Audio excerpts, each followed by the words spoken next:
Hello guys, welcome back to my channel. আজি আমি Realme C20 ৰ আনবক্সিং কৰিম আৰু ভিডিওটো চাই ভাল পালে লাইক, কমেন্ট, শেয়াৰ, সাবস্ক্ৰাইব কৰিব। আজি আপোনালোকলৈ আনিছো Realme C20 ৰ কম্পেৰিজন। মই এটো Realme C20 টো ফ্লিপকাৰ্টত অৰ্ডাৰ দিছিলো। এটা আপোনালোকক ওচৰত কম্পেৰিজন কৰিম C20 ৰ। এটো হল Realme C20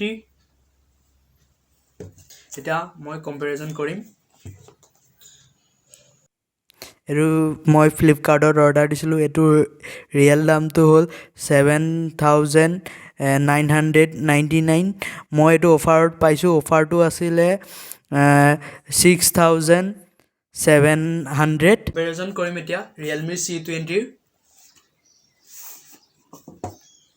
Let's open.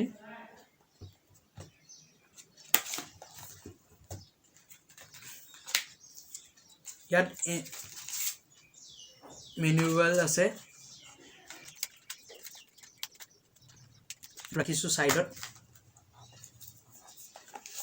এইটো আমাৰ মোবাইলটো Realme C20। এটো মোবাইলটো এটো হল চাৰ্জাৰ, কেবল। এটো মোবাইলটোৰ বেকগ্ৰাউণ্ড, বেক কভাৰটো। স্পিকাৰটো থাকিব ইয়াত। আপোনাৰ পিছৰ কেমেৰাটো 8 মেগাপিক্সেল এটো আৰু ফ্লেশ লাইট এটা আছে। আৰু ফ্ৰন্ট কেমেৰাটো হল 5 মেগাপিক্সেল। ইয়াৰ প্ৰসেসৰটো হয় আপোনাৰ Helio G35 প্ৰসেসৰ। এটো বেটাৰী এমএএইচ টো হল 5000 mAh বেটাৰী। মোবাইলটো চাৰ্জাৰ ইয়াত ফাষ্ট চাৰ্জাৰ সাপোৰ্ট দিয়া নাই, কিন্তু চাৰ্জ হওঁতে 5000 mAh বেটাৰীটো বহুত ডাঙৰ হয়, হেতু কাৰণে চাৰ্জ কৰোতে বহুত সময় লাগিব।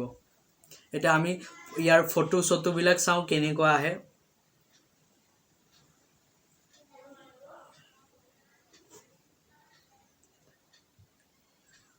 ইয়াত আপুনি পাবজি খেলিব নোৱাৰিব। পাবজি খেলিব পাৰিব কিন্তু অলপ লেগ মাৰিব। ফ্ৰী ফায়াৰ আৰামছে ধুনীয়াকৈ খেলিব পাৰিব। এটো গেমিং প্ৰসেসৰ হয় Helio G35 টো। এটো RAM টো হয় আপোনাৰ 2GB RAM, 32GB internal storage. ইয়াৰ মানে কালাৰ Realme C20 কালাৰ দুটা কালাৰ আছে। আমি এটা স্পিকাৰটো চাম।